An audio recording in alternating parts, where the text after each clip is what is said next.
La foi demeure un sujet compliqué pour plusieurs personnes. Et à cause de ça, les gens ne cherchent même plus à travailler leur foi. Mais nous devons savoir que on sent la foi. Et c'est aussi possible qu'on ait le culte de dimanche ici. C'est très probable. Pour éviter tous les va-et-vient de aussi. Donc, alors que la Bible dit on sent la foi, il est impossible de lui être agréable. Ce sont les sentinelles. Je vois quelqu'un qui a dormi là-bas, qui a ouvert la bouche ouverte. Je donne là, il a dormi. Je ne sais pas s'il est en train de communiquer avec Paul ou Timothée. Qu'est-ce que Paul a dit de nous dire? Galates 3, verset 9. Galates 3, verset 9. De sorte que ceux qui croient sont bénis avec Abraham le croyant.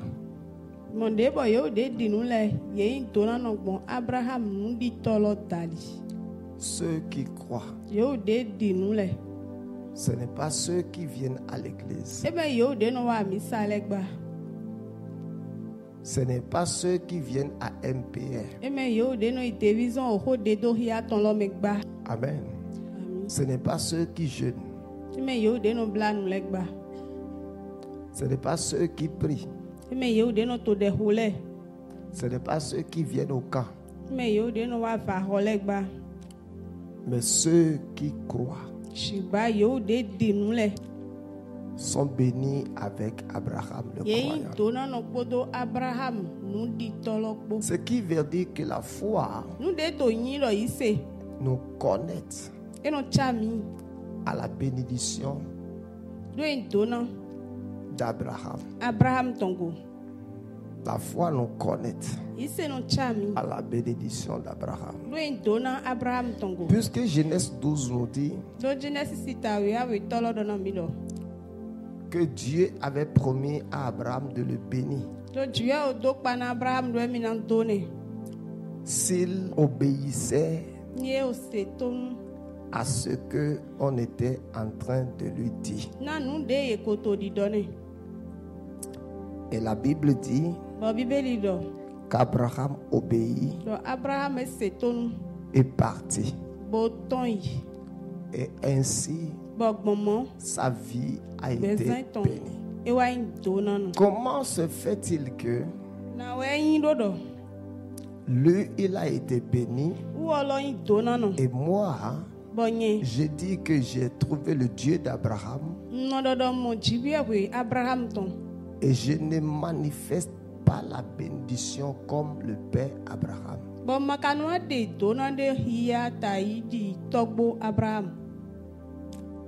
Ésaïe 51 dit: portez les regards sur Abraham votre Père. Il dit lui seul, je l'ai appelé, je l'ai béni, je l'ai multiplié. Lui seul. Lui seul est devenu une nation. Lui seul est devenu des multitudes. C'est comme si aujourd'hui on prend les fils d'Abraham. On peut dire que ces fils sont nombreux.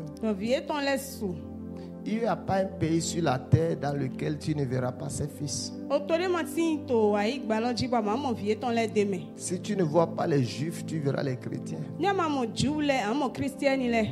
Une personne qui a peuplé la terre. Et Dieu l'a réellement béni. Parce que la Bible lui a rendu le témoignage qu'Abraham crut à Dieu et cela lui fut imputé à justice.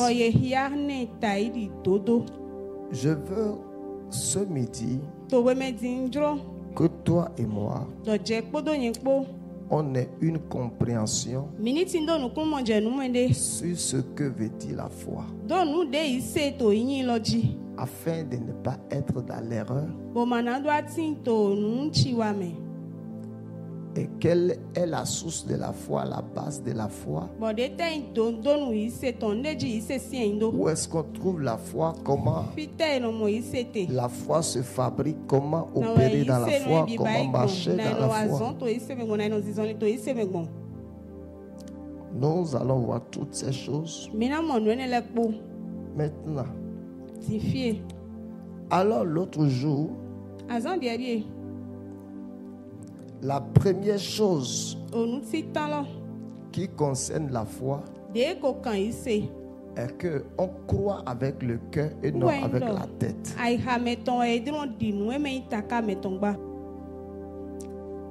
Qui connaît Psaume 23, verset 1?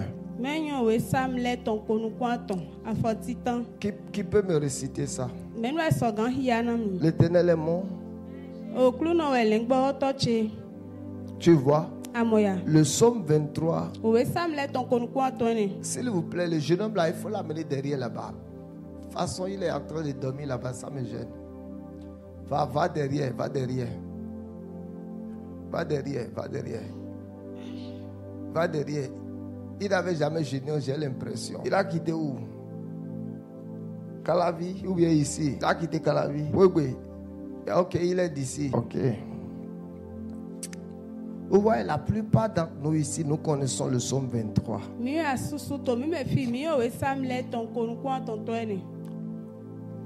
C'est dans notre tête. Mais ce n'est pas dans notre cœur.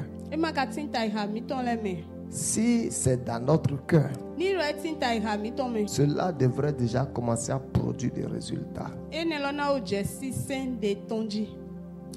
Ta tête connaît le psaume.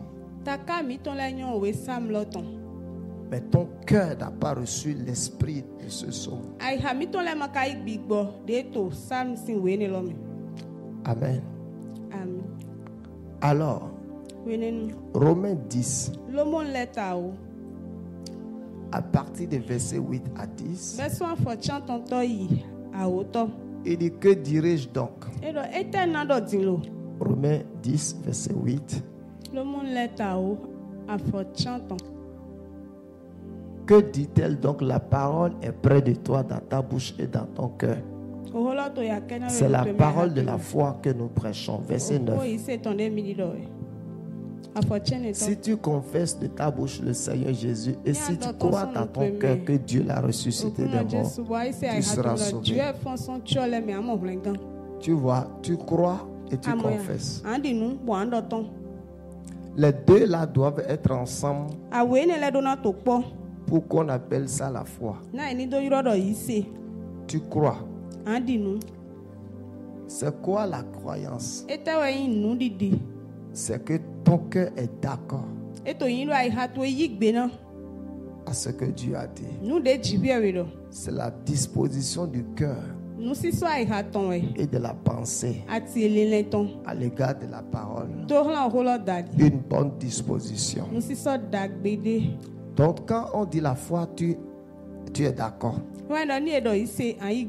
Et quand tu es d'accord, tu ne doutes plus.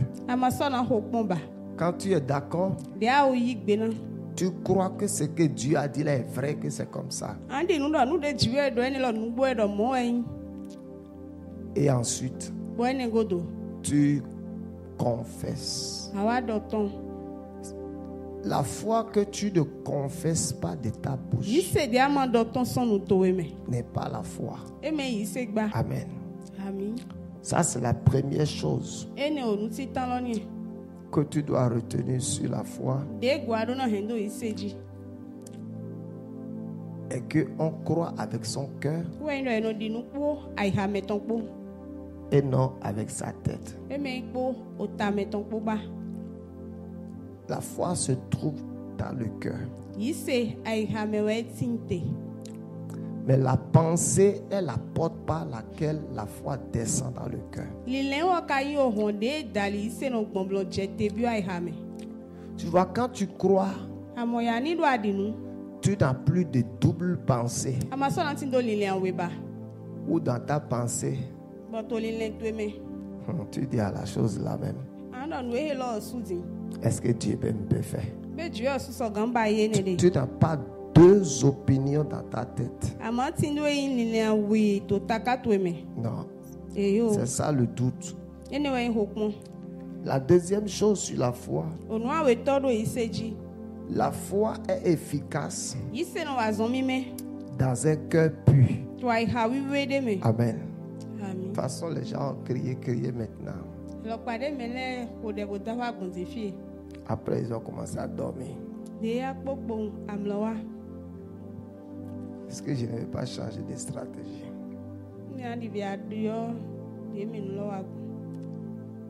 Commencer tôt à 5 heures. Et finir à midi. Parce que vers midi, la faim commence à taper sur les tampons déjà. Et les gens, leur oreille dissous. Elle que je regarde les gens maintenant. Ils disent, papa, depuis l'entrée, il boit la boisson.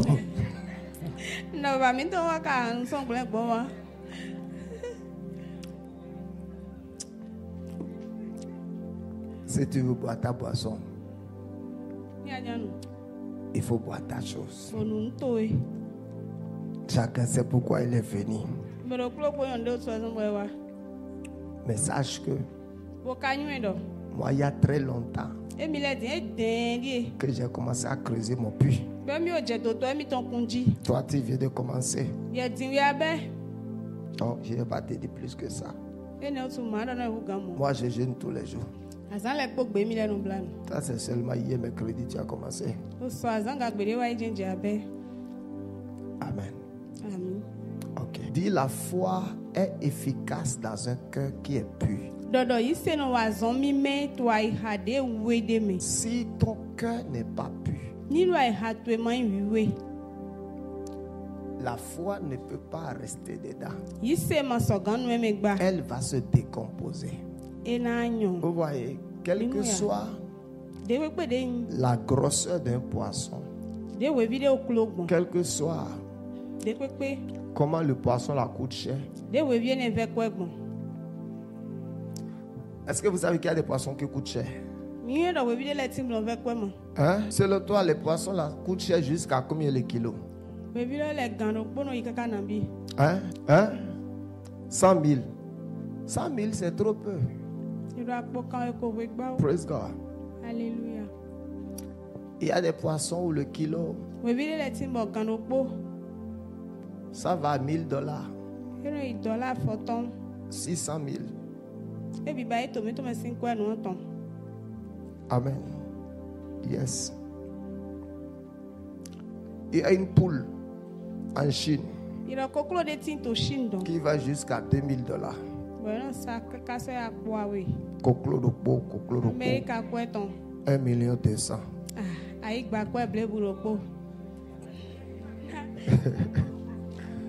Tu vois, non? Ou bien, encore congelé, je le peux 3 millions. Vous savez, quand vous avez de l'argent, il y a des choses, ça ne vous dit plus rien. C'est quand tu n'as pas l'argent que tu es kaki les yeux. Quelqu'un a dit toutes les fois vous allez au restaurant et tu demandes la carte et tu commences à regarder les prix. Tu n'es pas encore arrivé financièrement. Mais quand tu es arrivé financièrement, tu ne regardes pas les prix. Donc c'est les demi-riches ou les quarts de riches qui sont en train de calculer le coût, l'entrée, le plat de résistance, le dessert, la boisson pour lui, pour la femme et son enfant, combien ça fait. Donc c'est Maintenant, j'essayais de dire quelque chose. Quel que soit comment le poisson coûte cher, si le poisson n'est pas conservé dans le congélateur,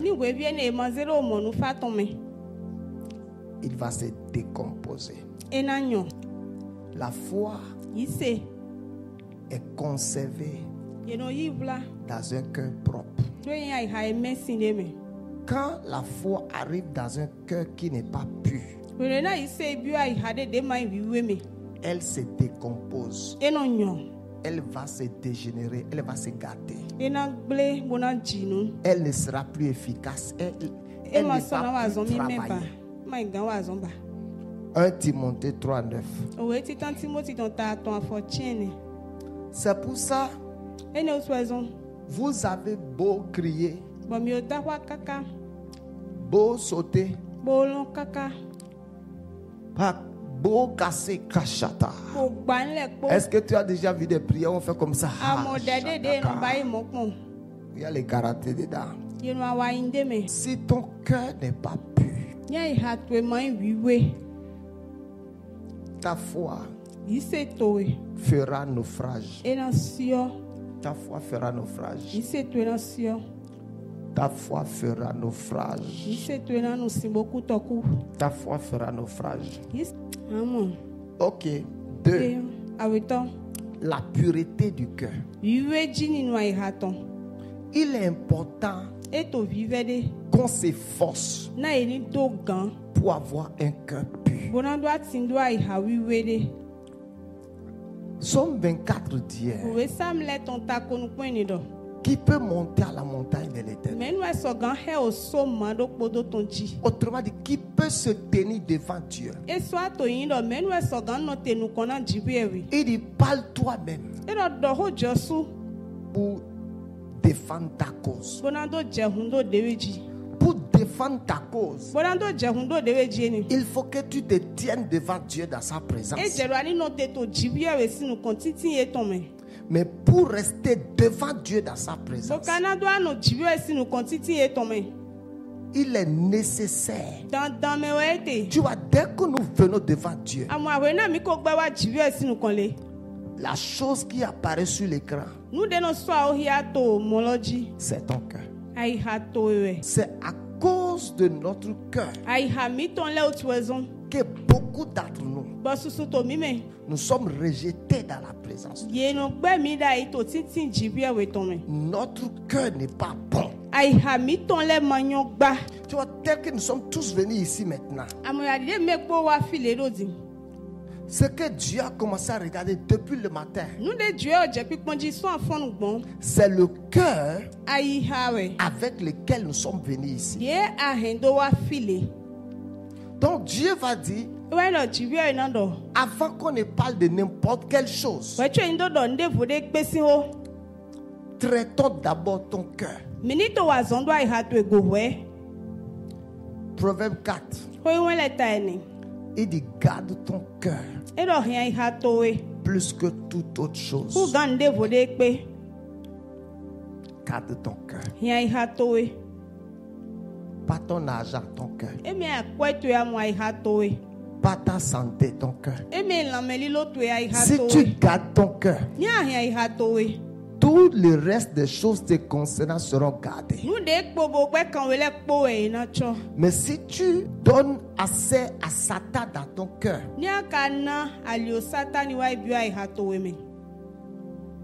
tout ce qui te concerne peuvent t'échapper. Donc Dieu dit, garde ton cœur. Garde ton cœur. Quand le cœur n'est pas pur, Pasteur Marc, s'il te plaît, viens. Il faut monter là-bas. Dis à l'électricien et tous les gens qui travaillent qu'ils me dérangent. Sinon, je vais tous les descendre maintenant. Amen. Amen. Il dit, garde ton cœur plus que toute autre chose. Garde ton cœur. Ce n'est pas par là. Garde ton cœur. Pasteur Augustin, montez, va me régler toutes ces choses-là. Les bruits qu'il y a chez l'électricien là-bas, va me régler ça. Il dit, garde ton cœur plus que toute autre chose. Garde ton cœur. Quelles sont les choses qui souillent notre cœur? D'autres pensent que c'est la viande de porc qui souille notre chair. D'autres pensent que c'est la viande du porc qui souille notre chair. Et ils ne mangent pas la viande du porc. Quelles sont les choses qui souillent le cœur de l'homme? C'est plusieurs choses que nous pouvons dissimuler dans notre cœur sans que personne ne le sache. Exemple. Tel que vous deux, vous êtes assises maintenant. Tu as la Bible, elle a la Bible. Vous avez prié debout. On a dit attrapez vos mains. Tu as encore attrapé ça. Mais elle ne sait même pas que tu as quelque chose dans le cœur. Tu as de la haine dans le cœur contre elle. Elle aussi, elle a de la haine dans le cœur contre toi. Elle ne sait pas. Les choses qui souillent le cœur de l'homme,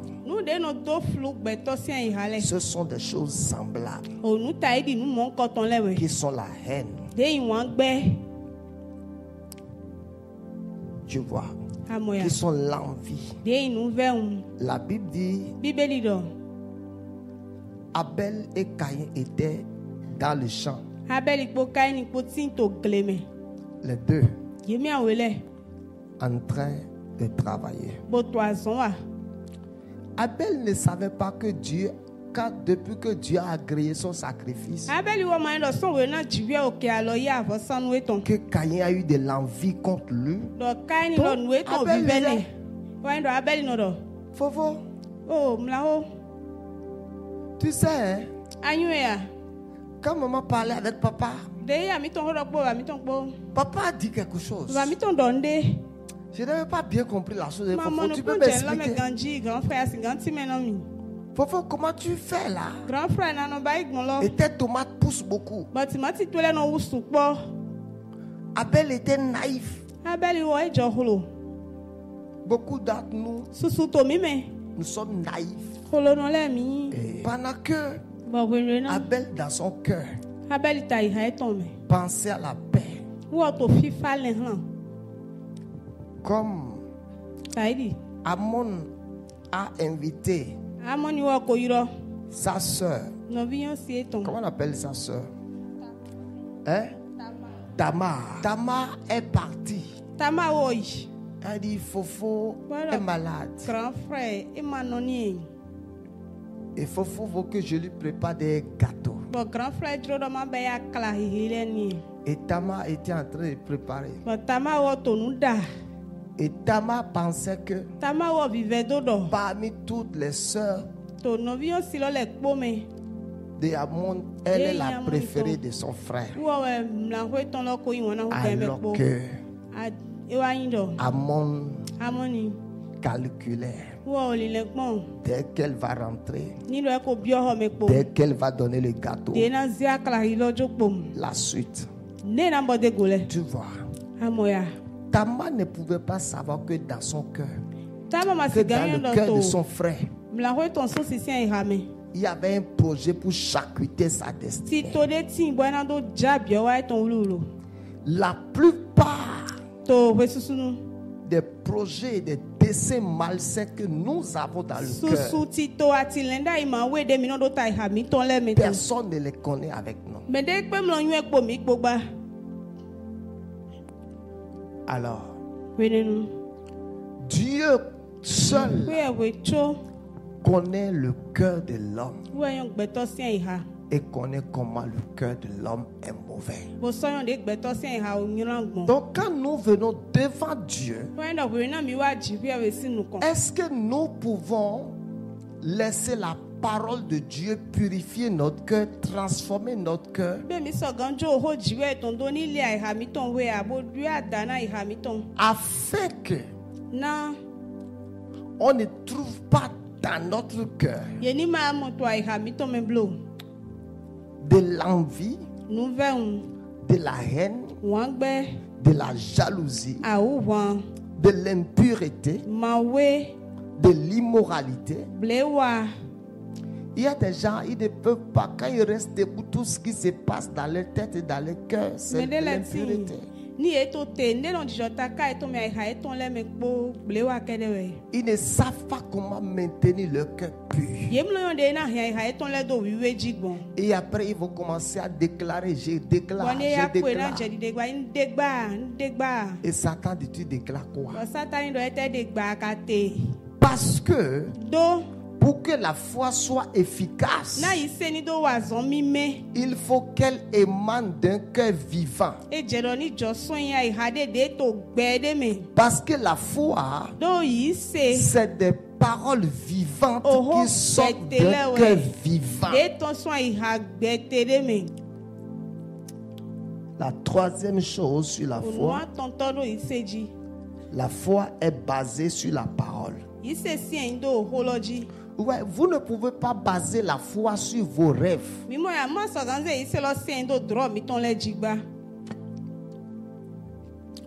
La foi est basée sur la parole de Dieu. Vous ne pouvez pas baser la foi sur l'expérience de quelqu'un qui n'est pas compatible avec la parole. Ta foi doit avoir comme base une parole biblique.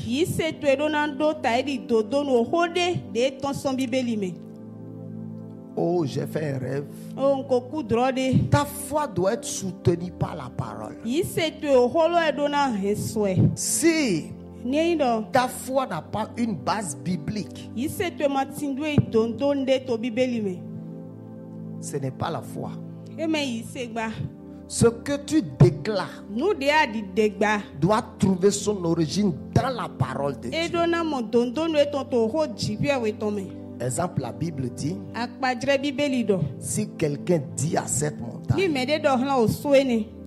donc si je parle et je commande que ce problème soit ôté, que cette situation soit ôtée, je dois pouvoir me référer à la parole et dire, Seigneur, tu as dit, si quelqu'un dit à cette montagne, ce que je suis en train de dire là, c'est parce que je me base sur cette parole.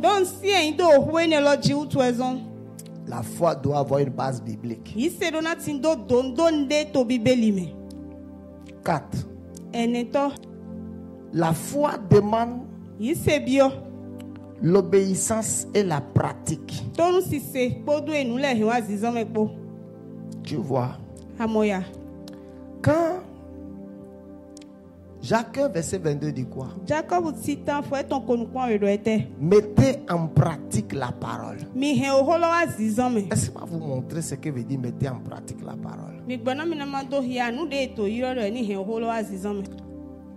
Je vais choisir 3 ou 4 personnes.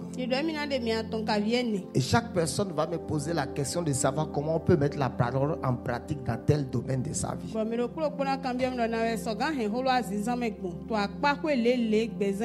Vous avez compris? Est-ce que vous comprenez ce que je dis? Je vais choisir 4 personnes dans la salle. Et les 4 vont me poser des questions. Exemple, quand la Bible dit mettez en pratique la parole, si je dois mettre la parole en pratique, exemple, dans tel domaine, comment je vais faire? Et je vais répondre à ces 4 questions. Vous êtes d'accord? Hein? Ok, Aristide, viens me poser ta question. Vite, vite, vite. Il faut même que je te déplace de près de Harold parce que ces 3 jours-là, vous allez vous voir comme ça. Mais vous pouvez vous balader aussi dans le quartier la nuit. Viens, il y a la plage de l'autre côté. En plein examen, oui, on a dit ça. Et tu vas lui refaire d'autres déclarations d'amour. Tu sais, la première fois que je t'avais vu, je ne sais pas, subitement, un vent a nettoyé ma mémoire. Et subitement, toutes les différentes femmes que j'avais croisées ont été effacées d'un coup de ma mémoire. Ozali Akatuma. Et j'ai compris que ton image a juste été imprimée en moi. Et je ne pouvais plus me détourner de toi. Et j'ai décidé.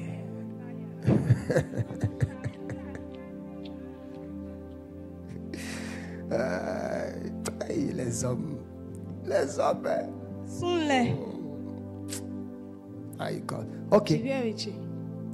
Je voulais savoir comment bâtir dans le domaine des affaires une confiance ferme des partenaires. Des partenaires. Ok. Tu ne peux pas, pour que les partenaires aient confiance en toi ou toi en eux. Tu ne peux pas avoir confiance aux partenaires sans le Saint-Esprit. C'est le Saint-Esprit qui peut te convaincre de l'identité des gens qui sont devant toi. Et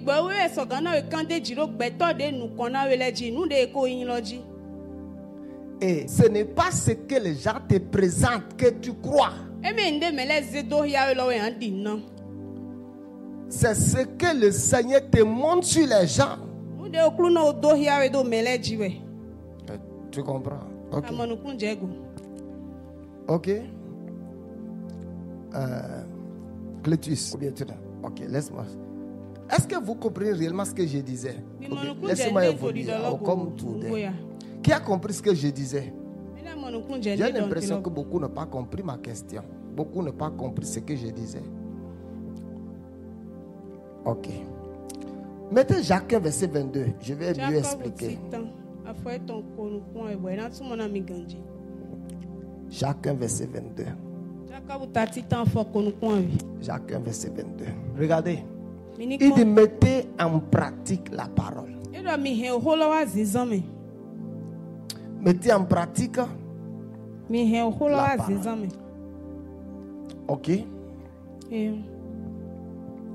Clétus vient. Mettez Somme 1 sur l'écran. Somme 1, verset 1. Heureux l'homme qui ne marche pas selon le conseil des méchants, qui ne s'arrête pas sur la voie des pécheurs et qui ne s'assied pas en compagnie des moqueurs. Si tu dois mettre en pratique ce verset, selon toi, comment tu dois faire? Le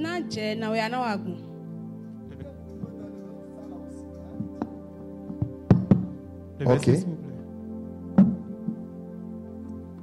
Le verset. Heureux l'homme qui ne marche pas. Car déjà même le micro comme un pasteur. Selon le conseil des méchants. Qui ne s'assied pas en compagnie. Qui ne s'arrête pas sur la voie des pécheurs. Qui ne s'assied pas en compagnie des moqueurs. Pour mettre en pratique la parole, il y a d'abord 3 parties. Heureux l'homme qui ne marche pas sur le conseil des méchants. Je ne dois pas prendre des conseils ceux qui sont déjà méchants. Qui sont ceux qui sont méchants? Parce que quelqu'un peut être né de nouveau te donner un mauvais conseil. Je veux ramener. Je ne veux pas dire que je suis dans des révélations profondes. Je veux ramener la parole terre à terre pour nous amener à comprendre sur cette montagne.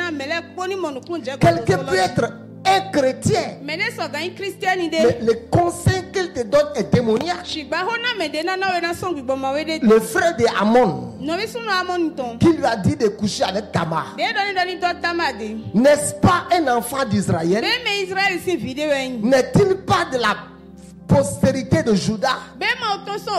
N'est-il pas de la lignée de Judas? N'est-il pas le fils du frère de David?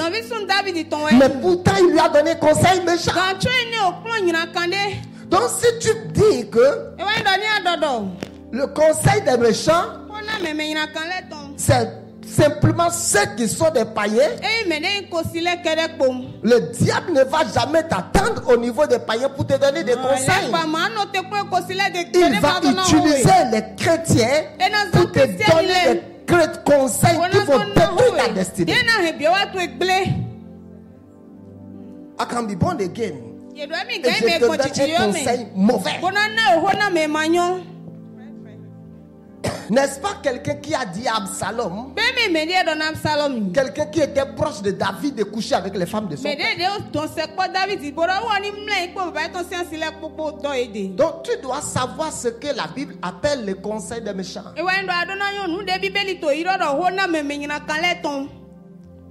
Le conseil des méchants, c'est tout conseil qui t'écarte de la crainte de Dieu. Deux, qui t'écarte de la volonté de Dieu. Trois, qui t'écarte l'esprit. C'est ça un conseil méchant. C'est bon. Il dit heureux l'homme qui ne marche pas selon les conseils des méchants.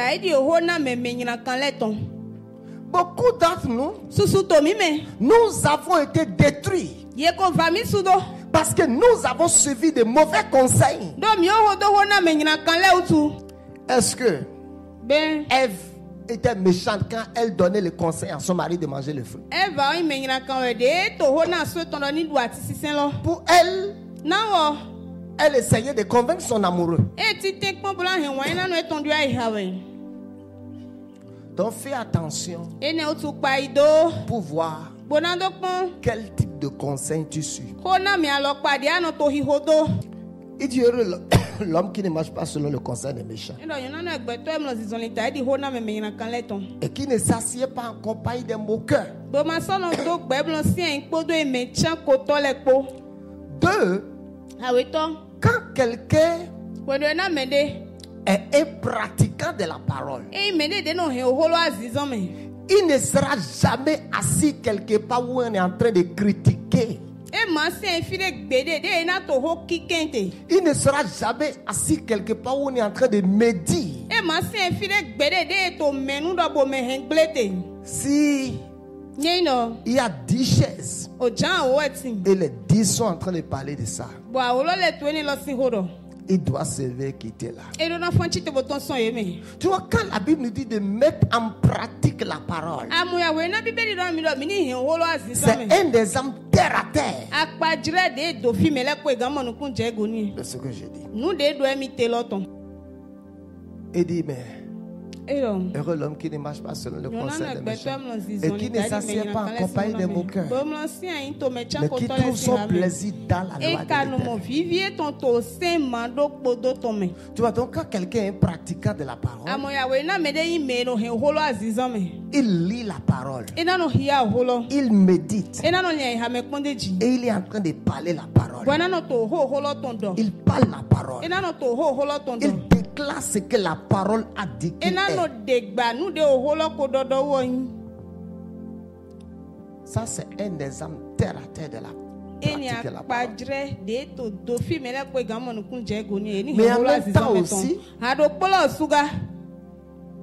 ça parle de l'obéissance. Vous savez, si vous n'apprenez pas à obéir, votre vie chrétienne ne va pas vous donner de bénéfices. S'il vous plaît, ce n'est pas venir à l'église qui change notre vie. Vous pouvez jeûner 50 jours. Vos jours vont finir. La chair va finir sur votre bras. Votre ventre va devenir plat. Vos mabeketes vont sortir. Tout jeûne que vous faites, étant dans la désobéissance à la parole et à quelque chose que Dieu vous a dit, c'est un gaspillage du temps.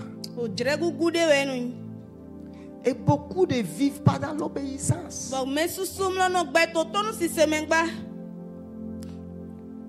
Donc Donc la foi qui n'a pas l'obéissance ne sera pas une foi productive. La foi d'Abraham a été productive parce que il a obéi et il est parti. Essaie de crocher tous les domaines de ta vie dans lesquels tu es dans la désobéissance.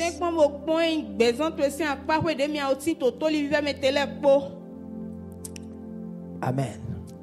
La désobéissance a plusieurs aspects. Tu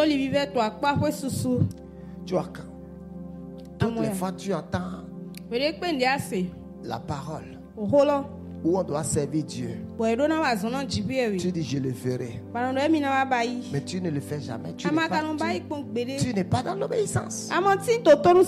Ok. 5. La réelle foi biblique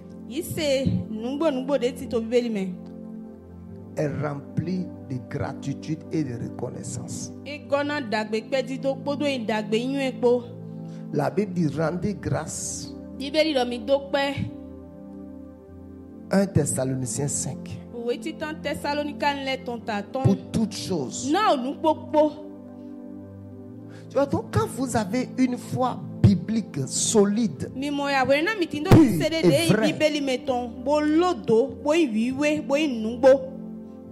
tous les jours, on ne va jamais vous entendre murmurer ou vous lamenter ou pleurer. Non. On va plutôt constater que tous les jours. Thank you, Jesus. Alléluia. Alléluia. Glory to your name. Blessed be to your name. Mon âme te bénit. Alléluia. Alléluia. Thank you, Jesus. Alléluia. Alléluia. Oh, merci, Père. Oh, abasi auto. Tu vois, quand votre bouche est remplie de murmures et toujours vous vous plaignez, votre foi est fermentée. Alléluia. Amen. Glory to your name, Jesus. Blessed be to your name. Thank you, Father. Thank you, my God. Hallelujah. Alléluia. Hallelujah. Alléluia. Oh, hallelujah. Oh, alléluia. Glory to your name. Sois exalté. Merci, Père. Oh, Shakarata Basanda, béni sois-tu. Donc, la réelle foi biblique ne se plaint pas, ne se lamente pas. Elle sait juste être reconnaissant. Elle sait juste dire merci à Dieu en toute situation. 6. La réelle foi biblique parle. Dis elle parle. Dis elle parle. Mais elle dit quoi? Elle dit ce que Dieu a dit. Dis en cette année, je vais seulement dire ce que Dieu a dit.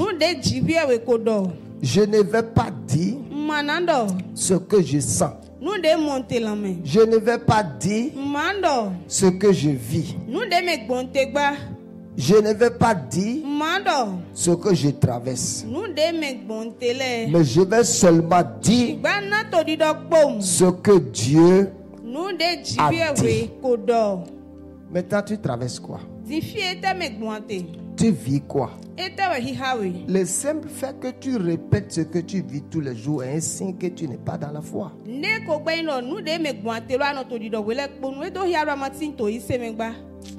Papa, les choses que je traverse,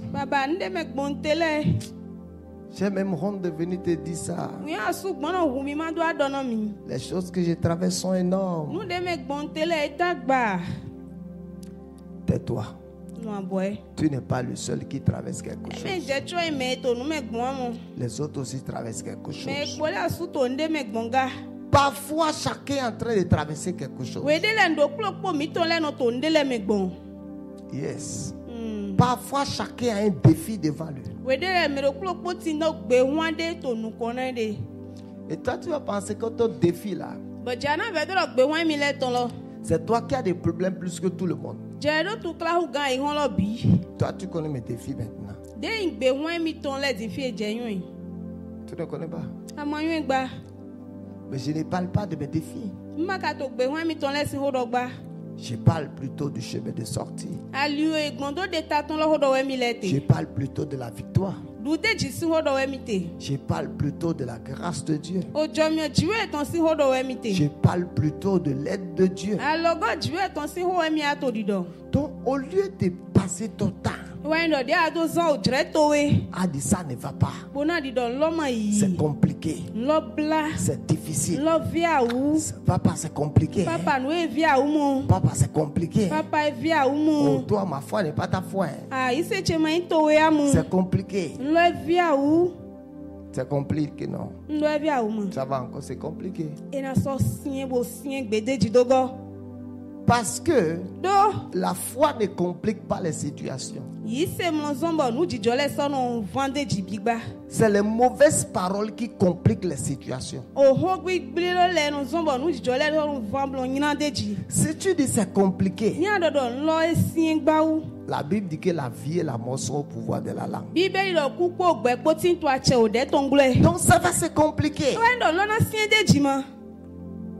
Parle que la parole. Dis seulement la parole de Dieu. Dis ce que Jésus a dit. Amen. Amen. 8. Non. 7. La foi prie. La foi.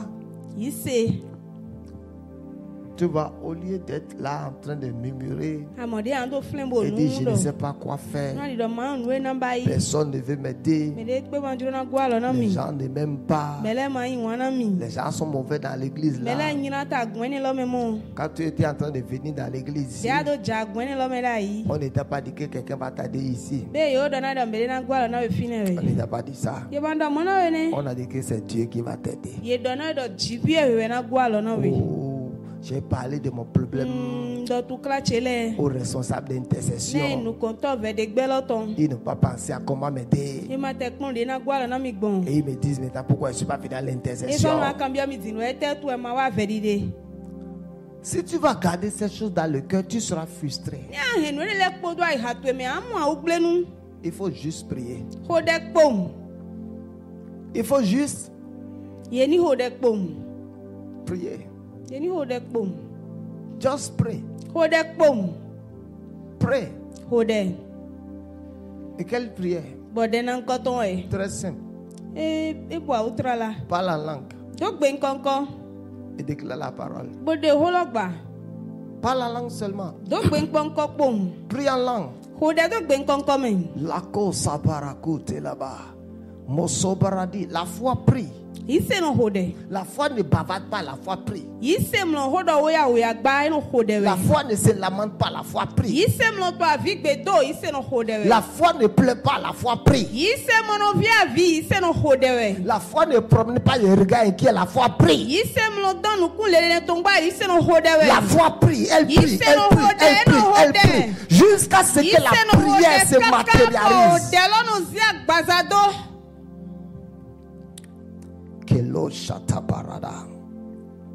Et tout à l'heure, quand Pasteur Marc conduisait la prière, j'ai regardé les gens. J'ai dit, ces gens-là ne sont pas sérieux dans la prière. Il y a des gens qui étaient comme ça. Ils étaient sérieux. Tout ce que tu fais, il n'y a pas l'excellence dedans. Donc c'est médiocre. La médiocrité de la prière. Tu vois, Tu es tellement distrait que tu ne peux même pas rester sur place, fermer les yeux et prier 10 minutes.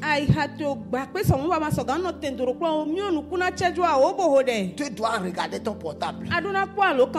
Tu dois regarder ce qu'il y a un message. Quand est-ce que tu vas pouvoir voyager longtemps en esprit? Chaque 10 minutes, tu dois contrôler ton portable. Chaque 10 minutes, tu dois arrêter la prière, bavarder avec quelqu'un. Chaque 10 minutes. Tu n'es pas sérieux dans la prière. À peine 5 minutes de prière, tu t'es assis déjà, tu es fatigué, tu dors. La foi prie, hein? Tous ceux qui sont des hommes de foi dans la Bible ont prié. Dis la foi prie. Rato shata. Masote la shiga barakato sedebe. Repa shakatuba parade ketesia.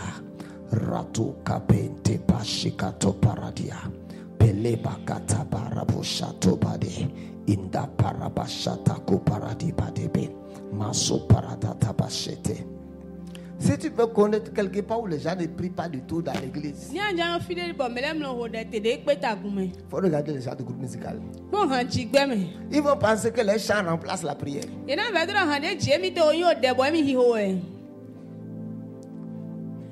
Est-ce que vous savez que vous n'aimez pas prier? La plupart des gens, les gens du groupe musical, vous êtes en train de bavarder. Après prière.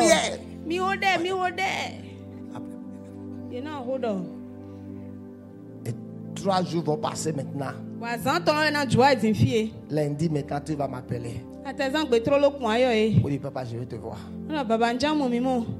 Si tu m'appelles lundi prochain, je vais dire, je suis en lune de miel. C'est mon jour de congé, laisse-moi. Vous n'êtes pas venu bavarder. Vous avez bavardé durant 2024. Et vous avez encore mené votre bavardage sur la montagne. Si quelqu'un est un bavardeur à côté de toi, lève-toi de côté de la personne, change de place. Dis, je ne suis pas venu sur la montagne à cause de toi. Tu ne sais pas comment je suis venu. On n'est pas même père, même mère. Ouais. Listen to me, I will say something. Où vous êtes ici, vous êtes sorti d'une famille riche,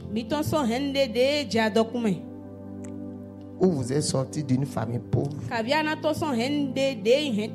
Et la richesse doit sortir de vous pour produire une famille riche. Vous comprenez ce que je dis? Maintenant, j'ai vu un truc de comédie. Je pense que c'est Papa Wa, les petits coups là. Il dit, papa, pourquoi tu es pauvre? Il dit, c'est parce que mon arrière-grand-père était pauvre. Il a transmis la pauvreté à mon grand-père. Et mon grand-père a transmis ça à mon père. Et mon père m'a transféré ça. Et le petit dit, donc, tu veux dire que tu veux me transférer la pauvreté là? Il dit, peut-être, c'est ça. Il dit à papa, je risque d'utiliser pour faire un rituel pour avoir l'argent. Ça veut dire quoi? Prie jusqu'à ce que tu obtiennes quelque chose en esprit que tu peux partager comme héritage à d'autres. Amen. Nous tous maintenant, nous sommes après la bénédiction d'Abraham. Et toi, donc prends réellement ta destinée spirituelle et la prière au sérieux. Tu dois pouvoir comment te concentrer. Certains d'entre vous ont pris cela que vous baladez vos yeux partout. Vous êtes des plaisantins. Des vrais plaisantins. Et des faux spirituels. Je vous dis, des vrais plaisantins. Tu n'arrives pas à fermer les yeux. Pendant 15, 20, 30 minutes. Tu dois tous les jours prier 5 minutes et aller bavarder quelqu'un. Tu n'es pas sérieux dans la prière. Tu vois, quand tu es en train de prier comme ça, tu es en train de monter. Quand tu arrêtes pour aller bavarder, tu retombes par terre. Donc tu vas encore maintenant commencer à remonter. Et quand tu veux monter, tu retombes par terre pour venir la prière, la foi prie. Dis la foi prie. 8. Tiens, tonton. La foi ne se laisse pas contrôler par les problèmes et les difficultés.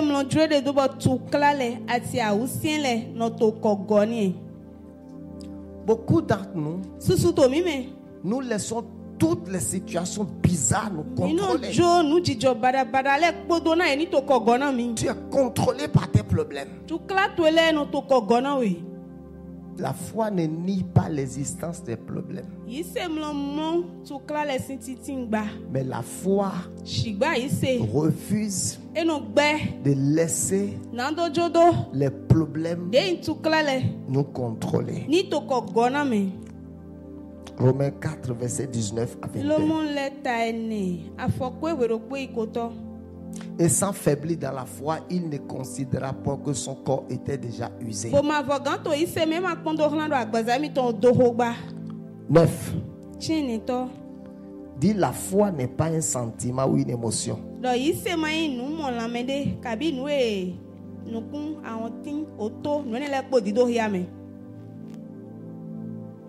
C'est doux, hein? C'est très doux. Celui qui a fait la boisson là. Faut pas regarder. Faut pas regarder pour faire la convoitise. Tous les jeunes, 16 ans jusqu'à 25 ans, ne doivent pas manger jusqu'au dimanche. Les gens qui vont manger ce soir, Mémé Prisca. Maman Rosalie. Mémé Kapouchichi. Toi tu es Mémé. Mémé Michel. Pour nos blagues, mon. Où là, je ne vous comprends pas. Les mémés qui fait compétition de sapement avec les jeunes filles. Tu fais même compétition de sapement même plus que ta fille. Tu n'es pas mémé. Hein. Aujourd'hui, tu n'es pas mémé. Tu vas jeudi à 5.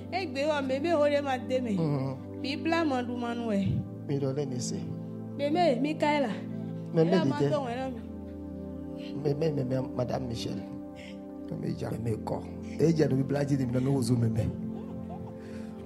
Vous connaissez, je vous ai parlé de cette histoire où j'ai un ami. Quand on part chez eux, leur maman est toujours assise. Les pieds allongés au sol. Moins de choses à faire comme ça. Pour se lever.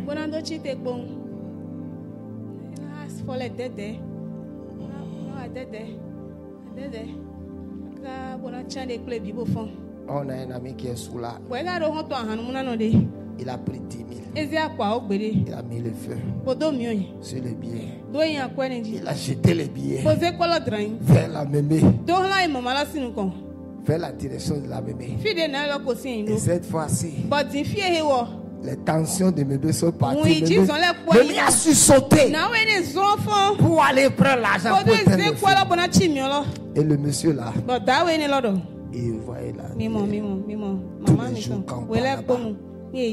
Il fait semblant comme si. Et ici, elle a mal. Et pourquoi quand les 10 000 ont pris feu, elle a bondi. Elle a bondi. Elle dit la mémé là. Ce qu'elle fait là, c'est pour nous tromper. Alléluia. Si la pluie de l'argent commence à tomber dans la salle ici, vous allez me connaître tout le monde ici. Même les pasteurs qui sont là-bas, vous allez les me connaître. Et il n'y en a pas mieux qui peut même me pousser de côté. Que la pluie de l'argent commence à tomber dans le groupe. Vous allez voir. Vous allez voir ce qui va se passer là. La foi n'est pas un sentiment ou une émotion. Non. La foi est une conviction basée sur la parole. Les sentiments vont et viennent. Les émotions changent. Les sentiments changent. Mais quand votre conviction est basée sur la parole, votre confession ne change jamais. Vous aurez la même confession, quel que soit ce qui se passe. Amen. Amen. Dis, la foi n'est pas un sentiment. Pourquoi alors notre foi ne marche pas? Quand toutes ces choses manquent, la foi fera défaillance. L'une des choses qui rend notre foi efficace, c'est la sensibilité de notre cœur. Seulement un cœur sensible peut capter la parole. Seulement un cœur sensible peut recevoir la parole. Dis, la foi n'est pas un sentiment. Tu vois, je vais t'expliquer ce que je dis par là. Ce soir, tu es content. Demain matin, tu te lèves sans que personne ne t'ait rien fait. Souvent, tu dis, non, je n'ai pas envie de rire. Les sentiments changent. Donc tu ne peux pas poser ta foi sur tes sentiments. Non. Les sentiments changent en fonction de l'atmosphère, en fonction de la situation, en fonction des circonstances. Les sentiments varient. Les sentiments varient.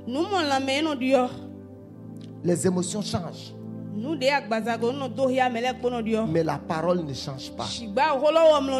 Donc si la parole ne change pas, tes déclarations ne doivent pas changer.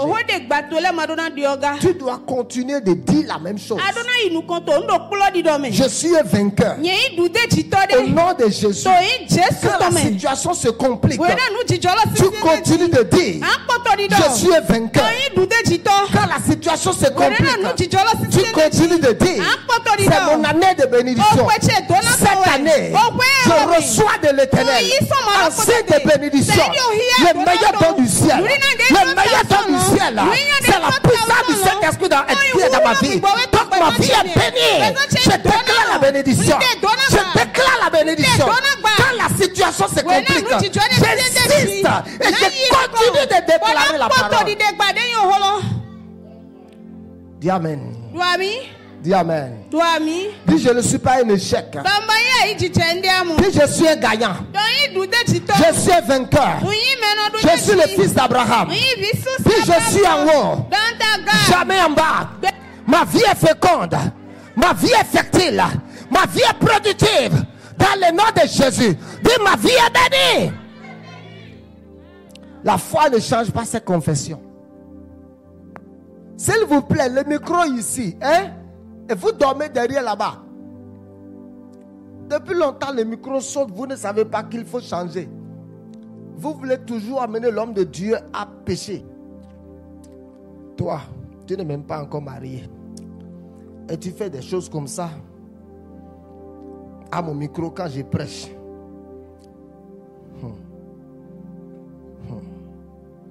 Il ne faut même pas que je vais disjoncter le compteur. Alléluia. Hello.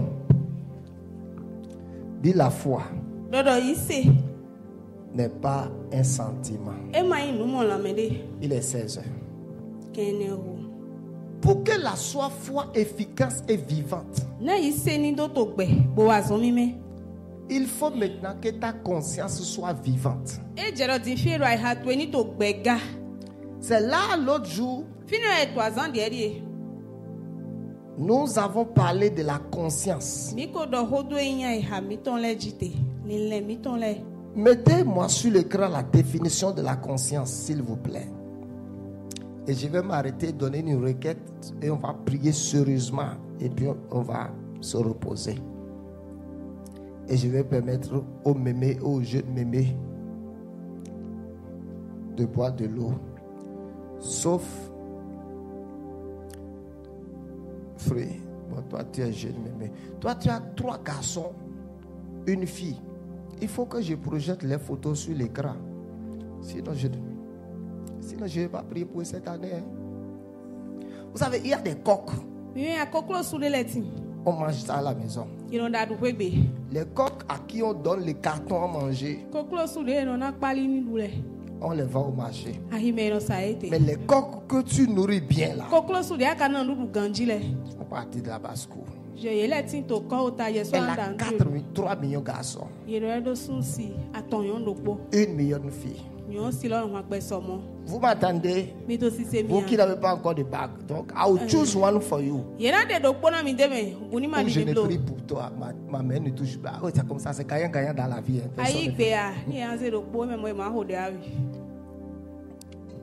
Ou bien, don't worry. 3 millions de garçons. Une très belle fille. Très très belle.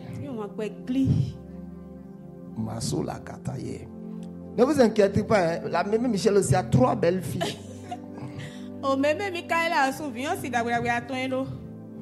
Begin to scan. Begin to scan. Begin to scan. La soeur Jocelyne aussi, elle a 1 million de garçons, 1 million de filles. Pourquoi vous promenez des regards incrats? Il y a tout dans votre maison. Everything there here, everything there here. Annie a 2 jolies filles. Pourquoi? Ne sois pas inquiet, pour toi et à côté. Elle a 2 autres millions de filles. Wow. Où est-ce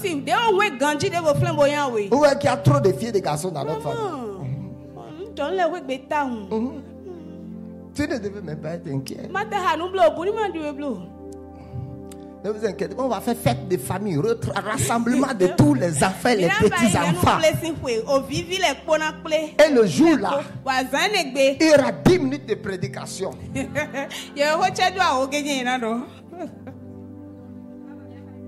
le vicha, le millet de maïs, le vicha. Bible vilecha. Les enfants de la bus se réunissent. Ah. Le jour là, les gens qui se connaissent ne vont pas s'asseoir ensemble. Et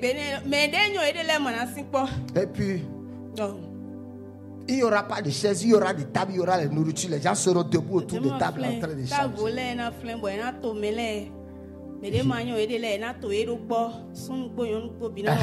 C'est ça. Mais comment ça va? Oh, je connais ton nom. Oh, moi on m'appelle Nana. Ok, qui est ta mère? Oh, ma mère c'est Annie. Ok.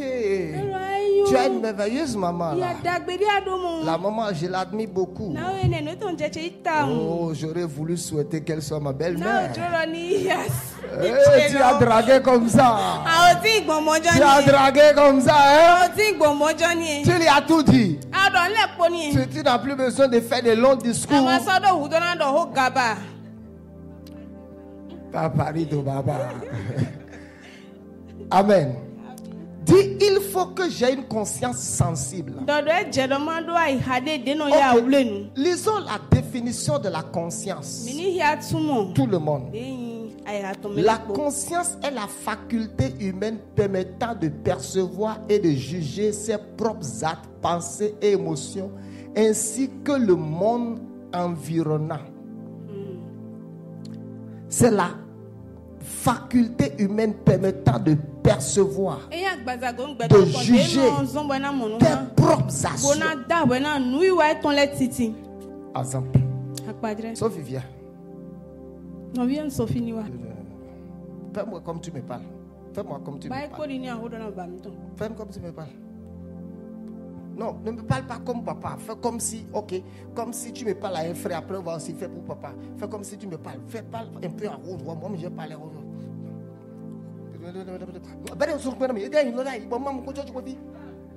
Et tu es parti. Il dit la conscience, c'est la faculté humaine de juger tes actions. De juger quoi? Je viens et j'ai continué mon chemin.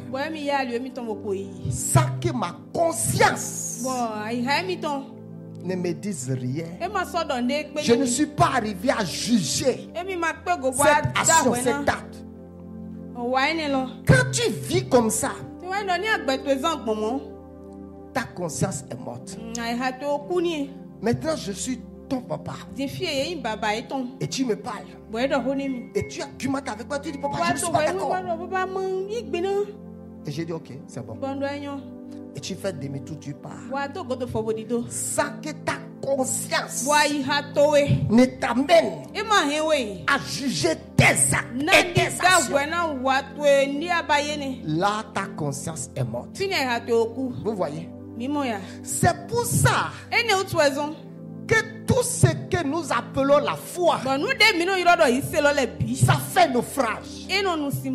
Parce que notre conscience est morte. Vous vous êtes insulté proprement, après vous vous tenez debout, vous prenez le micro. On t'a parlé, tu as refoulé l'autre sur l'autel, après tu prends le micro. Après on dit priez, tu n'es pas arrivé à juger ton acte. La Bible dit si nous nous jugeons, nous ne serons pas jugés. Est-ce que tu arrives à juger tes actes? Et tu condamnes certains de tes actes pour dire que ça c'est mauvais. Ma fille va t'asseoir. Mettez le verset s'il vous plaît. Tu vois, à juger ses actes, ses pensées et ses émotions. Tu as une émotion violente, une colère violente. Et puis après, tu as continué ton chemin comme si rien n'y était. Hello. 2. Elle désigne aussi la voix intérieure qui guide l'individu dans ses choix. Certains d'entre nous, l'une des raisons pour lesquelles nous sommes toujours dans les mauvais choix,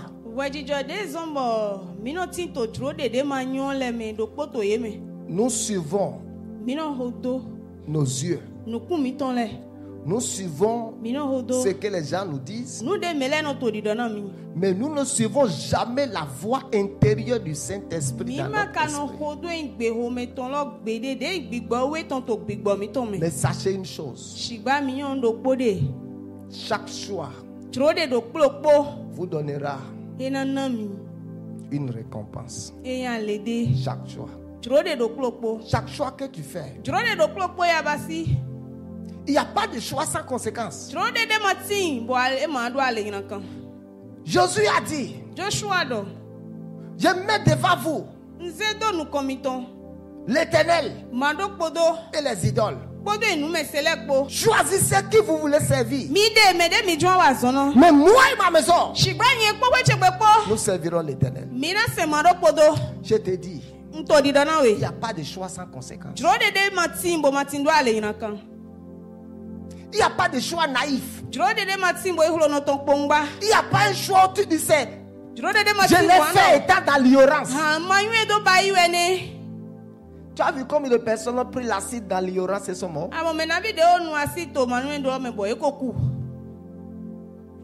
Tu as vu combien de personnes par erreur ont surdosé un médicament qu'ils devraient prendre et ils sont morts? Il n'y a pas de choix sans conséquence. Écoute-moi, hein?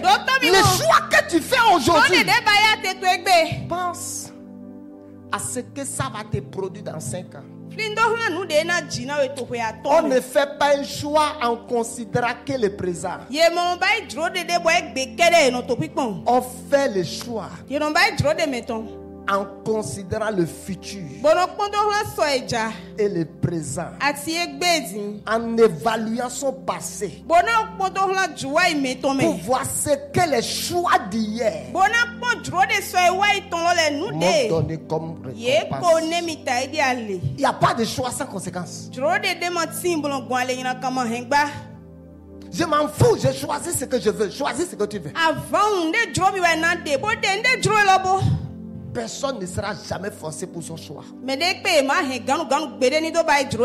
Dieu ne va jamais te forcer pour tes choix. Dieu dit à Adam, regarde, pomme, fruit, pois, raisin,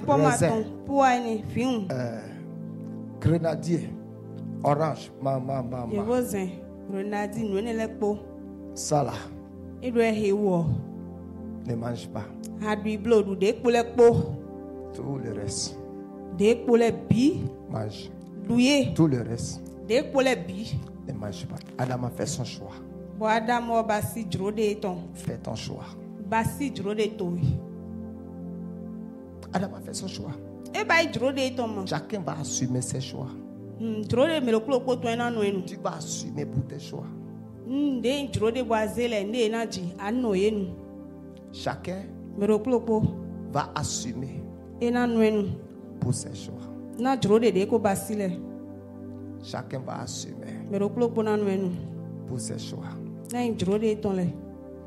C'est ma vie. Ça ne vous concerne pas. Ça ne me concerne pas. Ça te concerne. Il n'y a plus rien pour laquelle on va forcer personne. Chacun va assumer ses choix. Chacun va assumer pour ses choix. Abraham, je ne peux plus continuer avec toi. Fais le choix de là où tu pars. J'ai peur là où il y a les arbres là-bas. Pas. Vous voyez, nous fixons seulement nos regards sur ce qui est éclatant physiquement pour faire nos choix. Sans savoir ce qui est derrière ce qui est éclatant. Fais ton choix. Il n'y a pas, si quelqu'un te dit qu'il y a un choix sans conséquence, il ment. Non, mais nous, il n'y a qu'à forcer. Chaque choix enfante. Obligé. Tu peux pas mettre un cadavre par terre et dire que ça ne va pas se décomposer. Chaque choix. Ok. Mettez. Elle désigne aussi la voix intérieure qui guide l'individu dans ses choix. Distinguant. Maintenant, regarde.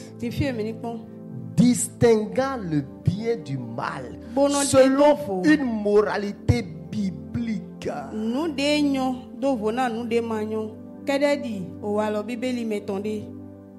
Tu vois, non?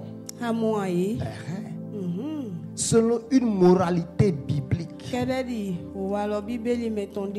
Dans la Bible, la conscience est souvent associée au témoignage intérieur que Dieu place en l'homme pour l'aider à reconnaître le péché et à marcher dans la justice.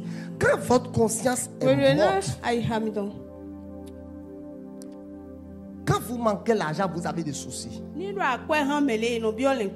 quand vous péchez, vous n'avez pas de soucis. Quand votre conscience est morte, quand vous péchez, vous n'avez pas de soucis. Quand une fille ou un homme vous fait un gourmet, vous avez des soucis. Ta conscience est morte. Quand ta conscience est morte, il n'y a plus d'alerte. Il n'y a plus de SMS qui arrive dans ta messagerie ou qui arrive dans ton WhatsApp. Il n'y a plus d'alerte céleste.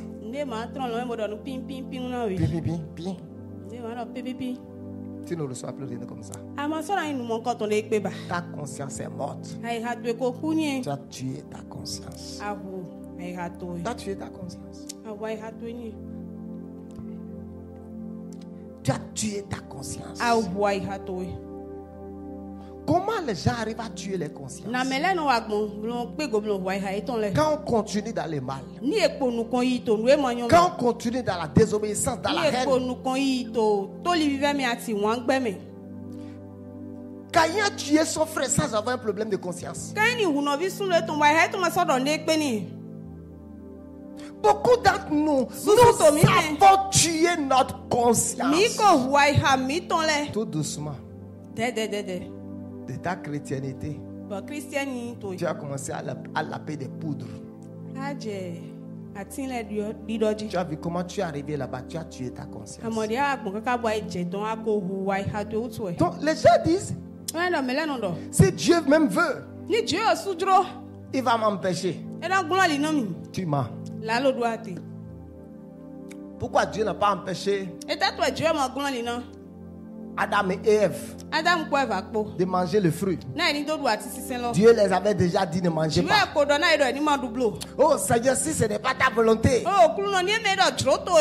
il faut m'empêcher. Ta conscience sait que Dieu n'est pas dedans. Ah, tu es ta conscience.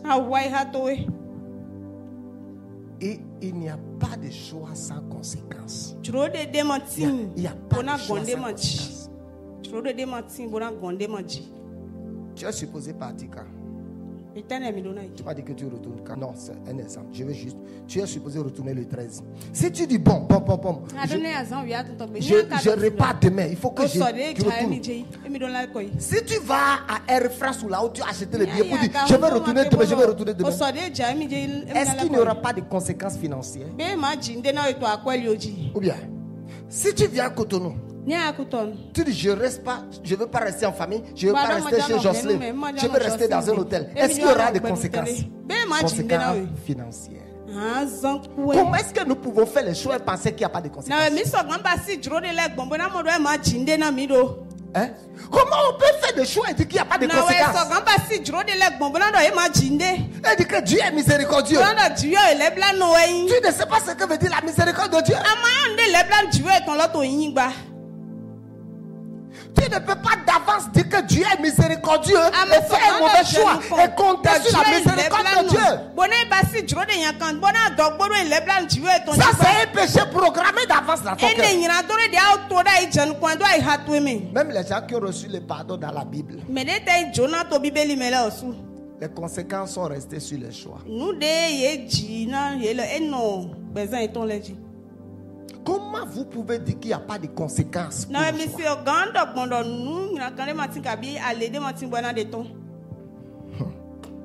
Qui veut servir Dieu? Soulève les mains.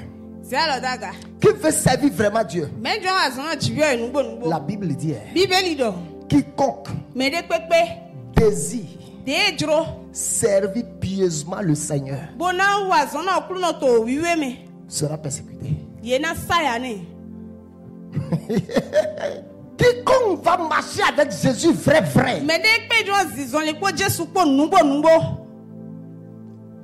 Si je te dis que tout ira bien, c'est du mensonge. Pourquoi Jésus est allé à la croix? Il a dit qu'il est le Fils de Dieu. Il a fait son choix. Il a décidé de ne pas changer son choix. Pourquoi Pierre a été crucifié à l'envers? Il a fait son choix. Il a décidé de ne pas changer son choix. Comment toi et moi on peut faire un choix et dire qu'il n'y a pas de conséquences? Chaque choix donne des conséquences. Mais malheureusement, les conséquences, parfois on les mange seuls. On les mange seuls.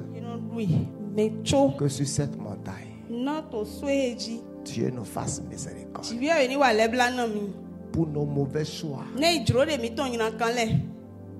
qui nous ont amenés dans certaines situations. Que seule la miséricorde de Dieu intervienne à notre faveur. Mettez mon verset doucement, comme ça je m'avais fini. Elle peut être comparée à un miroir spirituel révélant la pureté ou l'impureté de nos intentions et actions devant Dieu.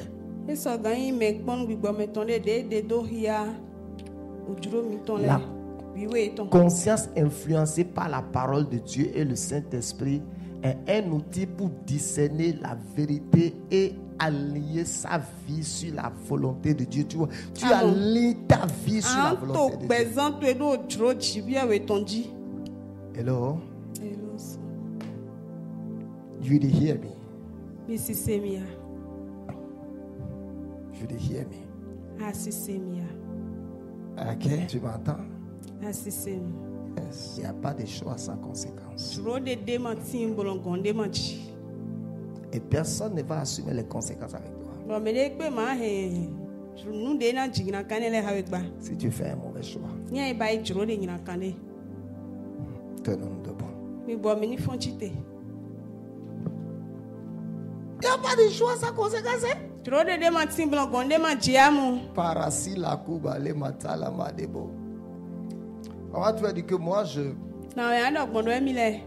vais aller à Paris, de Paris je vais à Washington, de Washington je descends au Brésil, de Brésil je vais à Santa Maria, et Santa Maria je vais à San Pedro, San Francisco.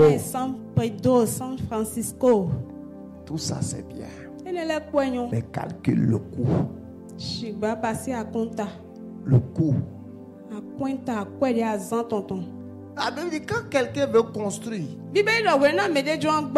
il fait le calcul pour voir est-ce que j'ai de quoi commencer et terminer. Kasalamo shabaradata sate. Eseli kelo maramatali katuli mashakatali la masilo barabati kaleba. Neso barabasi kilaronde le mashatali là-bas. Kele kesi kileron tolo machata. On va faire deux prières. La Sainte Jéhovah, tu vas dire Père, tout mauvais choix que j'ai eu à faire, qui est en train de me faire souffrir aujourd'hui, je demande Seigneur ta miséricorde et l'intervention divine ce soir au nom de Jésus. Élevez la voix et priez ce soir. Rakata Masondali kate Parakatu sunta late Rando shakate Pakata runda kila kunta balia Rando sikate la shakunta liaba Pakata rokate lebe Zila kunta lama yama talia bakunde Rando shatalia Bele masiki la ronda lakate Pakata Rakatarukate. Rando la katayanda zila rokate. Pakata rokoto yakate la santa. Masatali malunta yanta ladaba. Zabarakatu shataba. Zabarabakata.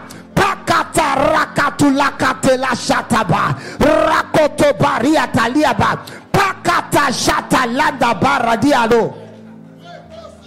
Père, tout mauvais choix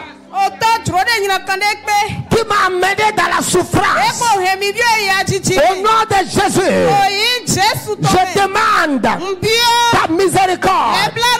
Je déclare l'intervention divine. Ce soir, je déclare que je suis délivré des conséquences de mes mauvais choix. Je sors des mauvais choix. Je sors des mauvais choix. Au nom de Jésus, je sors des mauvais choix. Je sors des mauvais choix. Au nom de Jésus, nous avons prié. Étendez de main. Tu n'as pas prié comme je voulais. Tu connais tes mauvais choix. Et les œufs que ça a laissé pour toi. Les œufs. Que tu es en train de manger maintenant. Dis, Seigneur, fais miséricorde. Délivre-moi. Ce soir, je suis délivré des mauvais choix et des conséquences des mauvais choix. Je sors ce soir de tout mauvais choix dans le nom de Jésus. Masila konta shatatata sekopakatata sekobarata. Commence à prier profondément. Si tu veux, tu restes à genoux pour prier.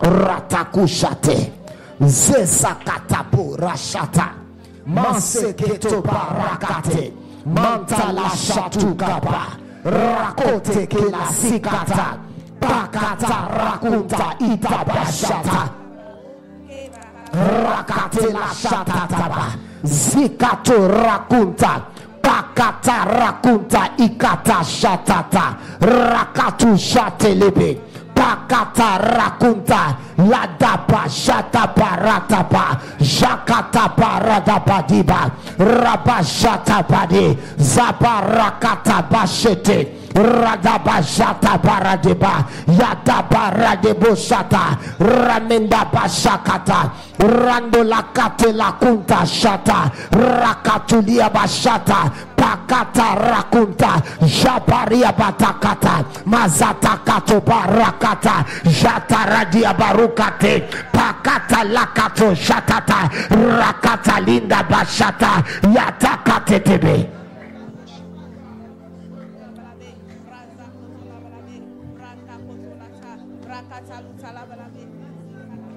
Landa shakuta rande lekete beliando katuba shate zikata randa shate lendeba yadala kata rakata rakata lakate makata lakata lakata rakata lakata lakata rakata lakata lakate lakatuba shata rakata lakate lakata yakata rakata yakata kata kakaba rakata kata kata bashata rakata tide bashata rakata liga da bashata rakata liga bashata akata tata bashata rakata tata ashakata la da kaba rakata tata akata la da bashata rakata tata.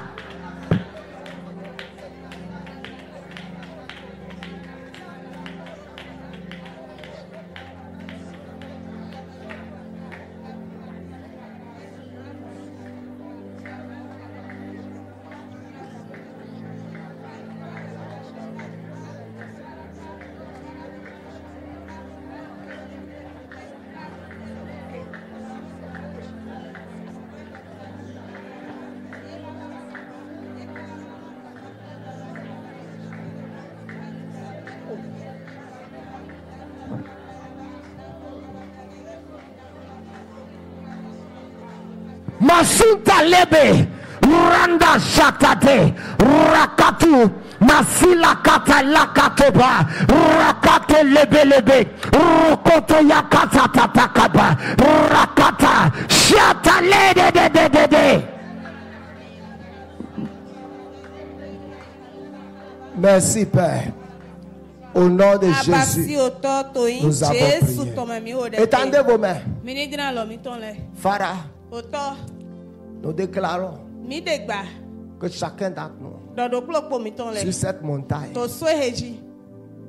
il y aura la guérison, il y aura la délivrance, il y aura ta miséricorde, il y aura la grâce.